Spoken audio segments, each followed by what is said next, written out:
The airport feels unreal for a reason. It is a city designed for people who are not supposed to stay. Before a flight, you leave an ordinary road, enter a giant building, surrender your bag, pass through a checkpoint, follow arrows, wait under a departure board, and disappear through a numbered gate. Each step feels normal because we know the ritual. Together, they reveal what an airport really is: a controlled city built around movement, uncertainty, and temporary inhabitants. The first boundary is security. Before the checkpoint, the terminal behaves like a public building. Friends can meet you, you can turn around, and your route is mostly your choice. After screening, you enter what security authorities call a sterile area, a controlled zone that provides access to boarding. You have moved only a few meters, but the rules have changed. Access is limited, movement is channeled, and returning is no longer as simple as walking through the same door. The boundary may be nothing more dramatic than a tray, a scanner, and a line on the floor. Yet it separates two versions of the same building. But security is only the first layer. An airport can also contain a national border.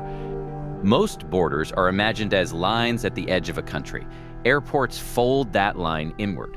Passport control, customs, transfer zones, and international gates divide people by where they came from, where they are going, and what permission they have to continue. The stranger part is that this border can appear outside the country it belongs to. At selected foreign airports, United States preclearance allows American officers to inspect some passengers before they board a flight to the United States. The journey has not begun, yet part of the arrival process has already happened. For a few minutes, the airport hosts part of another country's border system. Now the building has a harder problem.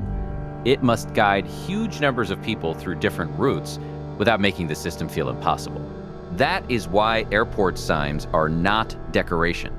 They are part of the operating machinery.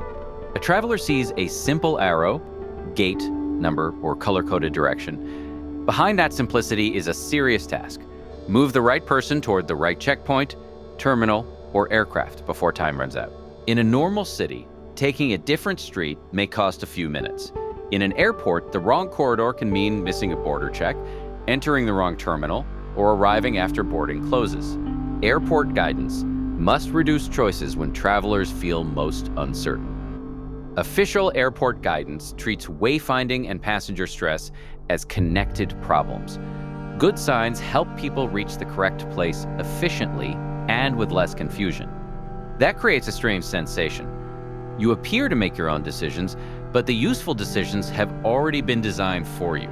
Follow departures, follow security, follow the gate number. Wait until the system tells you to move. And while passengers follow those instructions, another airport is operating around them. What you see is the public surface: check-in desks, cafes, corridors, and gates. What you do not see is the coordination required to match passengers, baggage, crews, aircraft, restricted areas, and departure times. The quiet waiting area is attached to a machine that never stops synchronizing. This is why airports manage time so aggressively. Your attention shifts away from the rhythm of the city outside and toward boarding times, gate changes, queues, and announcements. You may eat breakfast late at night, wait beside people heading towards several time zones, or measure the next hour by a screen rather than daylight. Time has not disappeared. It has been reorganized around departure.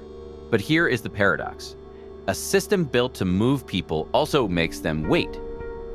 Passengers arrive early because uncertainty is expensive. Security may take longer than expected. A gate may be far away. A document may need checking. The airport fills with people who have time to spend but nowhere else to go. Once that waiting became permanent, airports began to absorb the functions of cities. Scheifele makes this idea unusually explicit.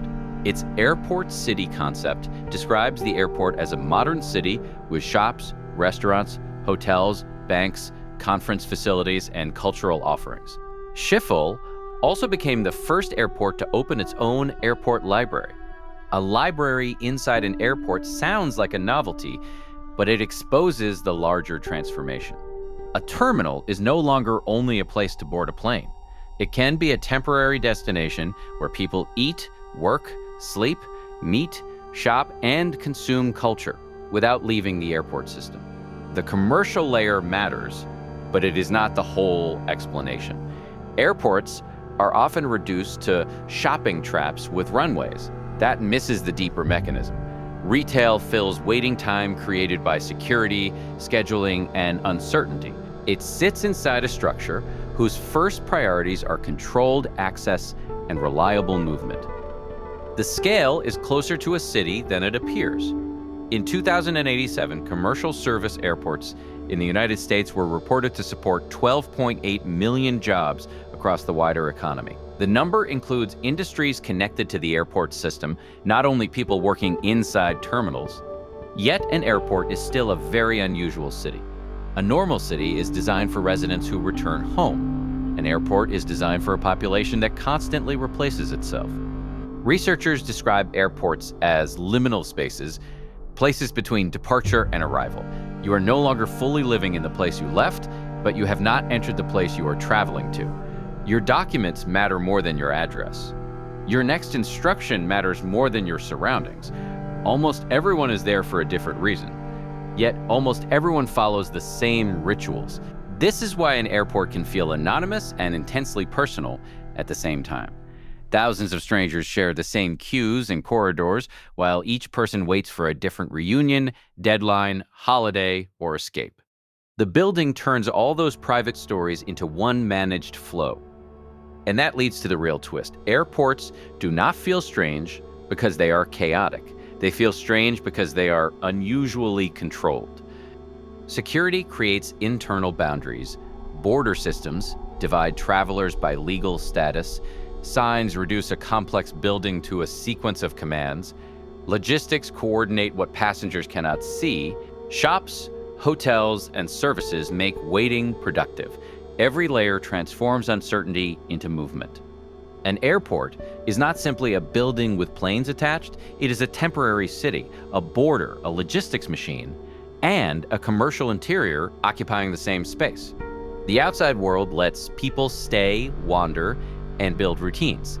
The airport does the opposite. It receives a temporary population, sorts it, holds it, and sends it somewhere else. That is why passing through its doors feels like entering another world. For a few hours, you are not just a traveler inside a terminal, you are a temporary resident of a city whose entire purpose is to make you leave.